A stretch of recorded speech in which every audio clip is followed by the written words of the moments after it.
보셨죠? 네. 말씀하신 것처럼 블랙미러를 보더라도, 넷플릭스의 블랙미러를 보더라도 굉장히 많은 상상력들이 발휘되고 있죠. 더 공포에 가까운 변화들이죠, 그것들은.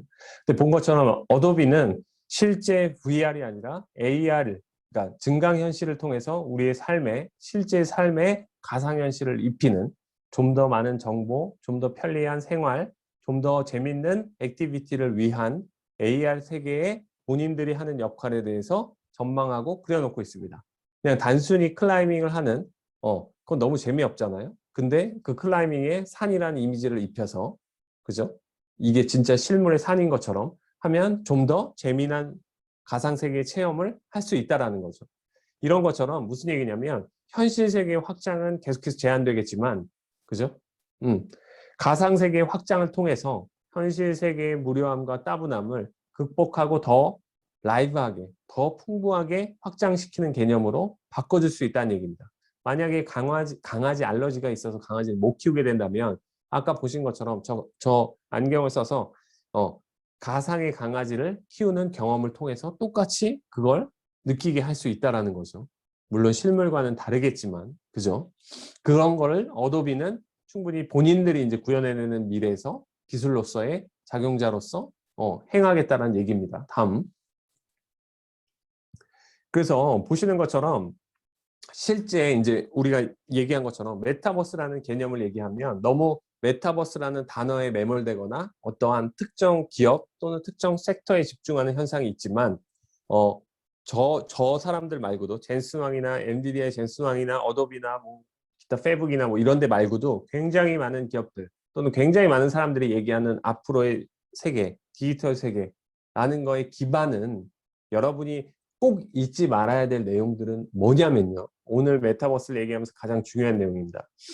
이 나무라는 게 열리기 위해서는 나무에서 가지가 뻗어나가고 열매를 맺기 위해서는 저 햇빛 그리고 지금 내리고 있는 비, 물도 있어야 되고요. 저 땅도 있어야 됩니다.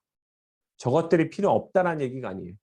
현실 세계에 뭐 해운 기업, 조선 기업, 에너지 기업, 석유화학 기업, 그 다음에 각종 뭐 소재 기업 이것들이 필요 없다라는 얘기가 아닙니다. 저것들은 이제 완벽히 필수제의 성향으로 넘어가겠지만 앞으로 가상세계라는 나무에서 열매가 맺기 위해서는 무엇들이 필요하냐를 보시면 나무의 뿌리 역할은 이런 기업들이 해주고 있습니다.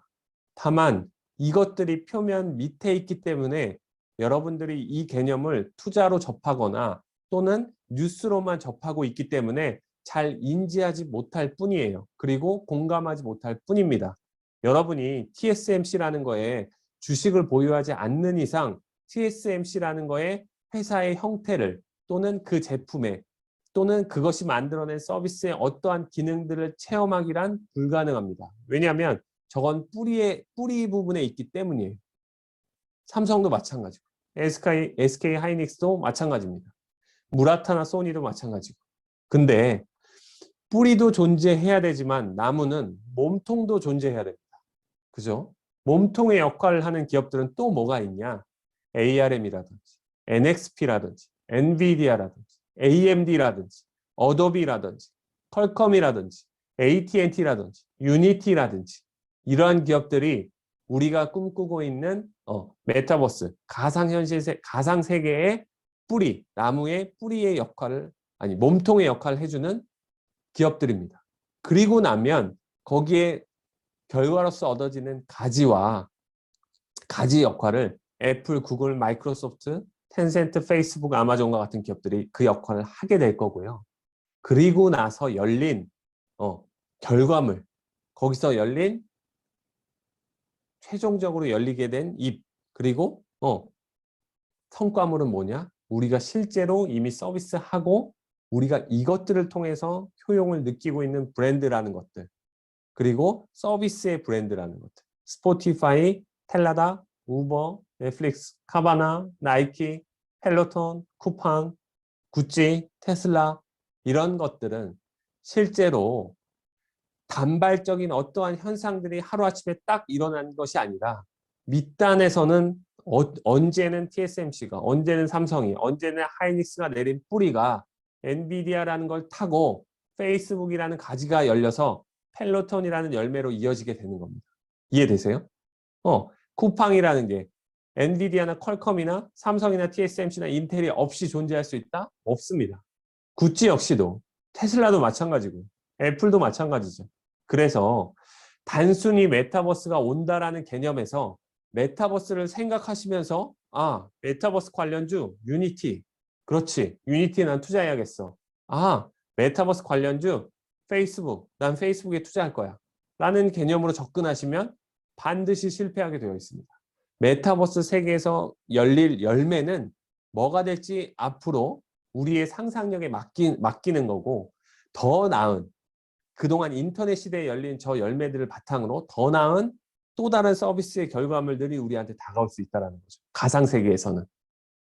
저것만이 열리는 게 아닙니다. 그리고 저들 역시도 원래는 인터넷 세계의 결과물이었던 애플, 구글, 마이크로소프트, 페이스북, 아마존이 갑자기 가지의 역할로 바뀌었다라고 저희가 표현한 이유는 뭐냐면, 과거에는 애플, 구글, 마이크로소프트, 페이스북, 아마존이 하드웨어 기반의 저 뿌리들에서 열린 통신망을 타고 열린 결과물이었었는데, 저 결과물들이 가지가 되어서 이제는 새로운 싹을 트게 만드는 또 다른 새로운 나무가 된 게 저들이 만들어낸 생태계를 뜻합니다. 그래서 뒤에서 말씀드리겠지만 쟤네들은 이제 새로운 열매들을 맺게 하기 위한 인프라가 되고 있어요. 새로운 뿌리가 되고 있습니다. 그렇지만 절대로 잊지 말아야 되는 사실은 뭐냐? 밑에 뿌리라는 것들이 존재하지 않는다면, 몸통이라는 것들이 존재하지 않는다면 저 결과물들은 얻어질 수 없었다라는 겁니다.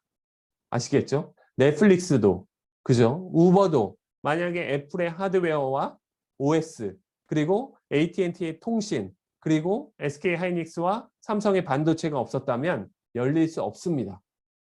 그래서 이 나무는 이 유기적 관계 속에서 굉장히 많은 도움을 통해서 무럭무럭 자라나는 거지, 단순히 어느 날 갑자기 결과물로서 사과인 쿠팡이 딱 열렸다? 상상할 수 없는 일입니다. 그래서 메타버스 세계에서의 결과물들도 무엇을 기반으로 해서도 자라나게 될 거란 얘기입니다. 다음. 그래서 저희가 주목하는 것들은 뭐냐? 본격적으로 우리가 좀 더 주목해야 될 사실 한 가지는 존재한다라는 겁니다. 그건 뭐였냐? 바로 이른바 VR, AR과 관련된 기기들의 보급입니다. 아까 말씀드린 것처럼 휴대폰이 보급되고 나서 통신이 발달되고 OS가 발달되고 반도체가 발달되고 앱 생태계가 확장돼서 우리가 지금 쿠팡, 배달의 민족, 우버와 같은 서비스를 마음껏 누리는 생태계가 만들어지듯이 가상세계로 가기 위한 첫 단계인 VR, AR과 관련된 시각적 기능을 하는 하드웨어의 보급이 반드시 이루어져야지만 가상세계로의 접근이 좀 더 쉽고 원활해진다.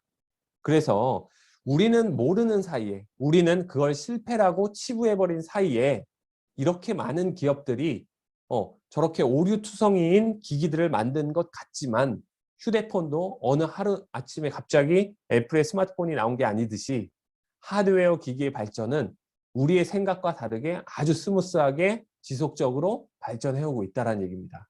그래서 보시는 것처럼 페이스북이 오큘러스를 처음 내놨을 때 삼성도 VR 기기를 내놨었죠. 마이크로소프트는 홀로렌즈라는 걸로 만들었습니다. 실패했죠. 플레이스테이션 VR도 나왔으나 상업용으로 실패했고, 델도 출시했었습니다. 그리고 얼마 전에 드디어 오큘러스 퀘스트 2라는 게 제품이 나왔었죠. 그리고 이제 애플 역시도 VR과 AR 시장에 뛰어든다는 얘기가 있고, 앞으로의 VR 기기의 모습은 우리가 뭔가를 눈에 씌우는 게 아니라 컨택트 렌즈만한 사이즈의 어떠한 안구를 통해서, 어떠한 삽입체를 통해서 구현될지도 모른다라는 얘기입니다. 점점 하드웨어 가격의 기능은 높아지고 가격은 떨어지는 국면에서 하드웨어 보급이 확산되고, 그 하드웨어 보급의 확산에 맞춰서 OS와 생태계가 발전하고 통신의 속도가 발전되면서 5G와 통신의 속도가 발전되면서 그걸 이뤄주는 컨텐츠라는 것들이 또 열리기 시작하고, 그걸 통해서 다시 하드웨어의 확산이 더 빠르게 일어나는 선순환의 구조가 다가올 수 있다는 얘기입니다. 이해되시죠? 그래서 요 그래프는 S&P 500 차트입니다. 지난 수년 동안의 S&P 500의 차트인데 이런 것들이 개발되고 있는 사이에서도 S&P 500은 느리듯 앞으로 가고 때로는 저 선에 미달해서 가고 어쩔 때는 저 점선보다도 더 높은 규모로 빠른 속도로 움직이기도 하죠. 그렇지만 중요한 사실은 뭐냐? 앞으로 메타버스가 그려나갈 새로운 10년의 미래에서 S&P 500이라는 주식시장의 세계관은 어떻게 움직일지 저도 예측할 수가 없습니다.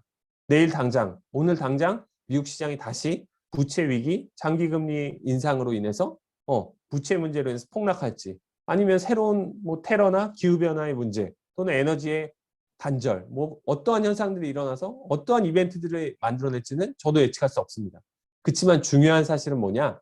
결국은 저 기술의 발전의 저 끝단을 향해서 차근차근 하드웨어의 발전과 소프트웨어의 발전이 지속적으로 이루어지고 있으며 우리가 가야 될 방향은 저 방향이라고 정해져 있다라는 거죠. 그리고 점차 저 방향을 따라서 가고 있는데 궤적은 저 방향을 따라서 가고 있는데 주식시장은 단기에 먼저 반응해서 메타버스 관련된 테마라고 새로운 닷컴 버블의 시작을 알리며 새로운 10년을 축포를 쏘며 뭐 S&P로 치면 코스피로 치면 5천, 6천, 10,000포인트를 기록할지도 모릅니다. 또는 시작하기도 전에 좌절될 수도 있습니다.